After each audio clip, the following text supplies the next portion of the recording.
If you have a GM 4-cylinder engine, either the 2.0 or the 2.4, and you're having some idle problems, it almost seems like maybe you put bad gas in your car. It's kind of spitting and sputtering, especially if you pull up to a stop sign and it dies. Well, in this video, I'm going to show you what that common problem is and show you how to fix it.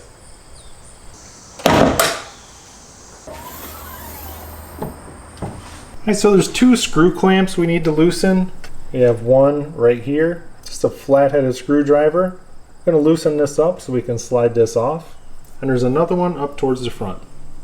One up towards the front is a little bit down below. I'll zoom in here so you can see it. It's going to be that screw right there. I'm going to loosen that up and then lift up that box.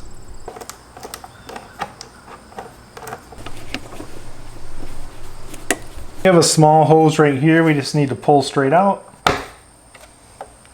Slide this hose off. Lift straight up here in the front, and there's 2 tabs in the back. You just lift straight up and this will come right off. Remove the oil cap.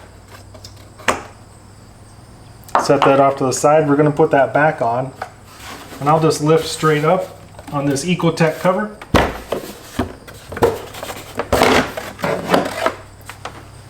Go ahead and put the oil cap back on. In here on the front of the motor, it's going to be on the passenger side. We'll swing over here. It's going to be these 2 solenoids right here. The one closest to you is the intake. This one back here is the exhaust. The intake usually has a lighter color on it, and the exhaust one is usually black.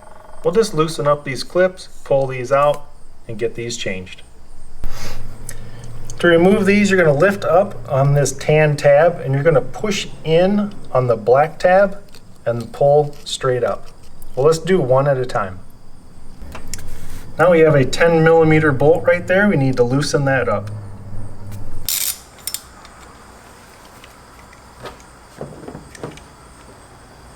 Go ahead and set that screw aside. Make sure you have a paper towel or something handy, because when we lift this solenoid out, there's going to be oil on it. And I just don't want oil dripping everywhere. So we're going to head pull straight up and get it over top of the towels.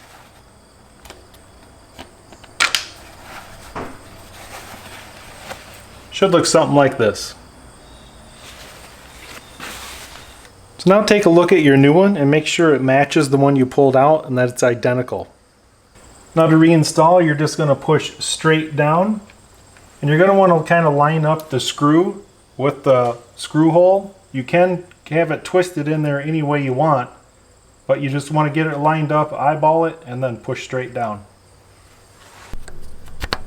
And then push straight down, and now tighten it up.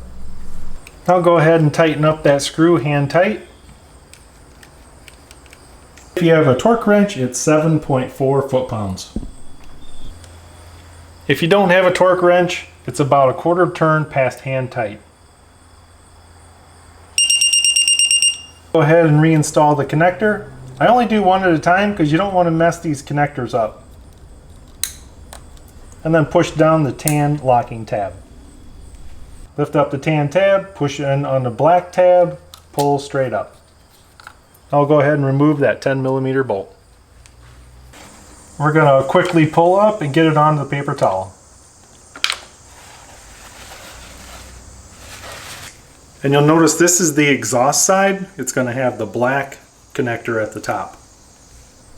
Now just compare your new one, that is all identical, same length, same size. You got the black connector at the top, and we'll go ahead and reinstall this one. Just push straight down on the connector.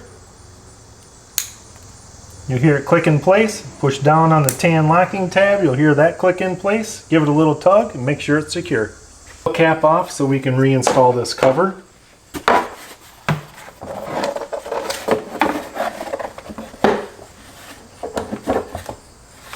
It's best to get it lined up over the oil hole. Put your oil cap back on. Push straight down to lock it in place. The air box, I like to put this hose here on first. Line up the hole down here on the throttle body.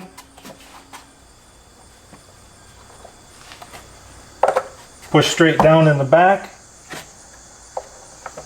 Reinstall this hose. Now tighten up the two hose clamps.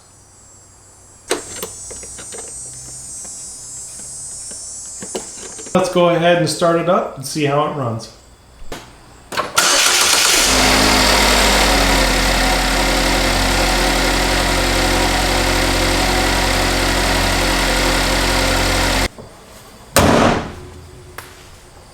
Now congratulate yourself on a job well done. You didn't have to take it to a dealer or a mechanic.